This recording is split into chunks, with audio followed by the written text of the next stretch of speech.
बच्चों, तो स्वागत है आप सभी को फिर से मेरे एक नए वीडियो में। और आज हम लोग देखने वाले हैं, देखिए यहाँ पर 12th इंटर का जो परीक्षा है उसमें आपके लिए बहुत इंपॉर्टेंट है। और हिंदी के सभी चैप्टर और इंग्लिश के भी सभी चैप्टरों का अब हम लोग फास्ट रिवीजन करने वाले हैं। और हमारा जो वीडियो है वह 5 दिनों से लगभग नहीं आ रहा था, और नहीं आने का कारण था कि आपके लिए कुछ जितने भी जरूरी की चीज़ें थी सब चीज़ किए जा रहा था। और चलिए देखते हैं और सभी चीज़ों को समझते चलते हैं। तो देखिए हमारा चैप्टर है बातचीत, और बातचीत के पूरे सारांश को अब हम लोग समझते हैं। देखिए हमारा बातचीत, जो कि बातचीत के लेखक कौन है, तो हमारे हैं बालकृष्ण भट्ट जी। देख लीजिए उनका पिक्चर यहाँ पर है बालकृष्ण भट्ट जी का।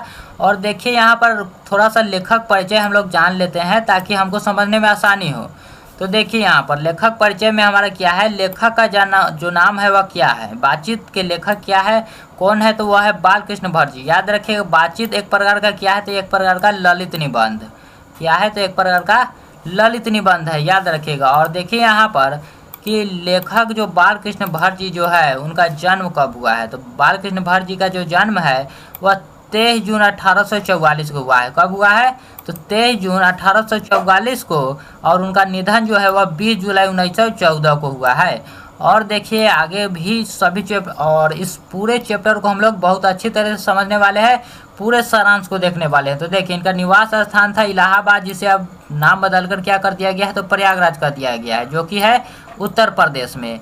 और देखिए यहाँ पर क्या है कि उनकी माता जी का नाम था पार्वती देवी। और पार्वती देवी ने एक काम किया था कि बालकृष्ण भट्ट जी के मन में जो है वह पढ़ने की अभिरुचि जो है वह उनकी माता जी ने ही जगाई थी। माता जी का नाम क्या था, तो वह था माता पार्वती देवी। और देखिए उनके पिताजी का नाम, उनके पिताजी को देख लीजिए, उनके पिताजी का नाम था बेनी प्रसाद भट्ट। और जो एक क्या थे, तो वह एक व्यापारी थे, याद रखिएगा, वह एक क्या थे, तो बिजनेसमैन थे, वह एक व्यापारिक थे। और यह जो है बालकृष्ण भट्ट जी वह आधुनिक काल के भारतेंदु युग के प्रमुख साहित्यकार है। यानी कि काल अगर पूछा जाए आपसे तो आधुनिक काल, और अगर आपसे युग पूछा जाए तो वह हमारा हो जाएगा भारतेंदु युग।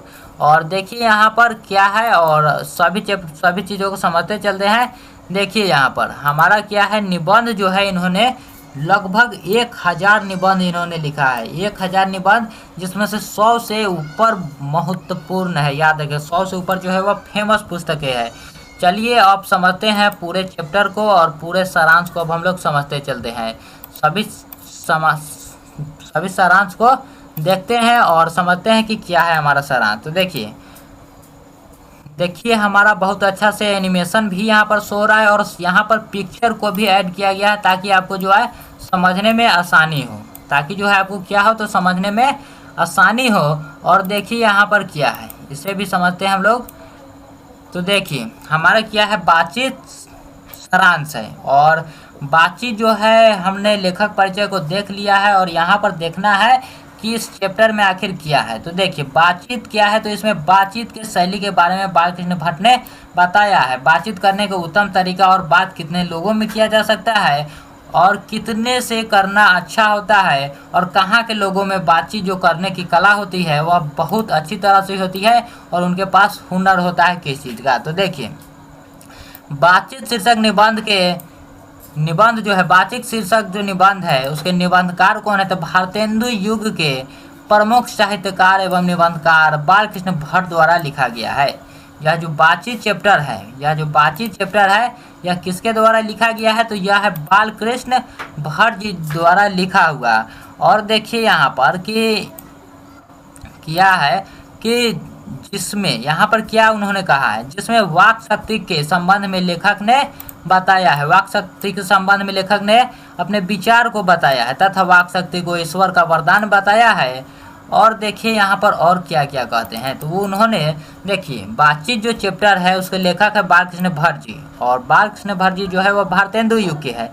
और वो कहते हैं कि वाक शक्ति जो है, वाक शक्ति ईश्वर द्वारा दिया गया एक तरह से वरदान है, क्योंकि बालकृष्ण भट्ट जी कहते हैं वाक शक्ति अगर मनुष्य में ना होती तो ना जाने इस गूंगी सृष्टि का क्या हाल होता। अगर मान लीजिए आपके पास बोलने की ही क्षमता नहीं होती तो आप क्या कर रहे होते, आप अपना जो सुख दुख का अनुभव है वह किसी और से नहीं बांट पाते, और चुपचाप किसी कोने में जाकर आप बैठे होते।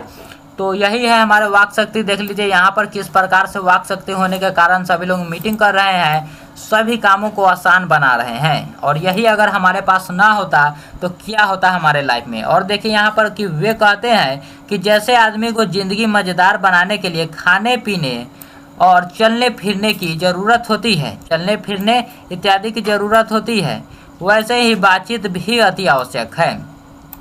जिस प्रकार हम लोग खाना खाते हैं और वह हमारे लिए अत्यंत आवश्यक है, उसी प्रकार बातचीत भी जो है वह बालकृष्ण भट्ट जी कहते हैं कि हमारे लिए अति आवश्यक है। और इससे होता क्या है अब यह देखिए, तो इससे होता यह है कि हमारा जो चित्त है वह हल्का और स्वच्छ हो जाता है बातचीत करने से। और जो भी हमारे अंदर मवाद या धुआं हृदय में जमा रहता है वह भाप बनकर क्या होता है, तो वह उड़ जाता है। देखिए बातचीत करने से क्या होता है कि उसके जो चित्त में जो मवाद भरा हुआ होता है उसके हृदय में, वह भाप बनकर उड़ जाता है।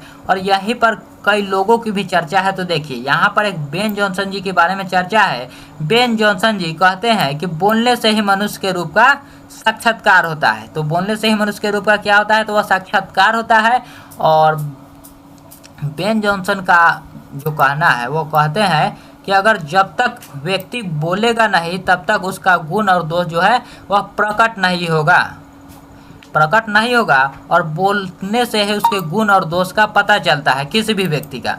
तो ये बात भी सही है। और चलिए देखते हैं अगले स्लाइड को और उसे भी बहुत अच्छी तरह से समझते हैं। तो देखिए इसीलिए यहाँ पर आपको लेट हुआ है इस वीडियो को आने में, लेकिन अब से आपको पूरा तरह से अच्छा तरह से वीडियो जाएगा। और 10-10 मिनट का लगभग यह वीडियो रहेगा, लेकिन यह दिन में आपको 2 से 3 वीडियो आराम से जाएंगे। और हिंदी इंग्लिश दोनों का ही आपका पूरा फास्ट रिवीजन होगा। तो देखते रहिए। यहाँ पर लेखक ने बातचीत के प्रकार को भी बताया है, और कौन कौन से प्रकार के बताए हैं देखिए यहाँ पर, उसे भी हम लोग देखते हैं।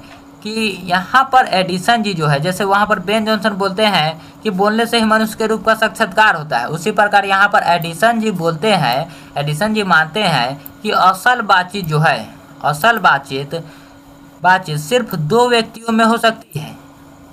असल बातचीत सिर्फ 2 व्यक्तियों में हो सकती है, अर्थात जब 2 लोग होते हैं तभी अपना दिल एक दूसरे के सामने खोल पाते हैं। और लेखक के अनुसार जो कहते हैं कि 3 जैसे ही वहाँ पर व्यक्तियों की संख्या 3 होती है, उसके बातचीत जो होता है उसका अंगूठी के नग की समान हो जाती है। कैसी हो जाती है, तो अंगूठी के नग के समान जैसी हो जाती है। और 4 लोगों के बीच की बातचीत केवल फॉर्मेलिटी होती है। तो यहाँ पर देखिए, यहाँ पर आपको समझना क्या है, देखिए यहाँ पर किस प्रकार समझेंगे। तो देखिए यहाँ पर जो 2 लोग बात कर रहे हैं, एडिसन जी जो बोलते हैं कि 2 व्यक्तियों के जो बातचीत है वह एकदम अच्छी तरह से होता है और पूरे दिल से यहाँ पर बात किया जाता है, कुछ भी यहाँ पर मिलावटी नहीं होता है। लेकिन यहाँ पर जैसे ही 3 लोग यहाँ पर मिलते हैं, यहाँ पर कुछ बातें जो होती है यहाँ पर छिपाने वाली हो जाती है। यहाँ पर जो 3 लोग जैसे आते हैं, कोई भी व्यक्ति खुलकर बात नहीं कर पाता है। और जैसे ही यहाँ पर 4 लोग होते हैं, 4 लोग आते हैं, वह एक तरह से फॉर्मेलिटी हो जाता है। और याद रखिएगा कि 4 लोगों के बातचीत को यहाँ पर राम रमावल कहा गया है, राम रमावल कहा गया है, जिसका कोई मतलब ही नहीं होता है। और देखिए यहाँ पर अब बालकृष्ण भट्ट जी बताते हैं कि असल बातचीत जो है वह किस प्रकार से होना चाहिए और कैसे होना चाहिए। तो देखिए यहाँ पर देखिए कि लेखक कहते हैं कि यूरोप के लोगों में बातचीत करने का हुनर है। लेखक क्या कह रहे हैं कि यूरोप जो है, यूरोप के लोगों में बातचीत करने का हुनर है, जिसे हम लोग क्या कहते हैं, तो जिसे आर्ट ऑफ कन्वर्सेशन कहते हैं। यूरोप के लोगों में बातचीत करने का हुनर है जिसे हम लोग कहते हैं आर्ट ऑफ कन्वर्सेशन। और इसमें होता क्या है, तो इनके प्रसंग जो होते हैं, जब यह बोलते हैं तो अब आपको सुनकर अत्यंत सुख का अनुभव होता है। इनके प्रसंग को सुनकर कान को अत्यंत सुख मिलता है। और इसी कारण इसे सुहृदय गोष्ठी भी कहते हैं। इसे क्या कहते हैं, तो सुहृदय गोष्ठी भी कहते हैं आर्ट ऑफ कन्वर्सेशन को। और अंततः लास्ट में जो है बालकृष्ण भट्ट जी कहते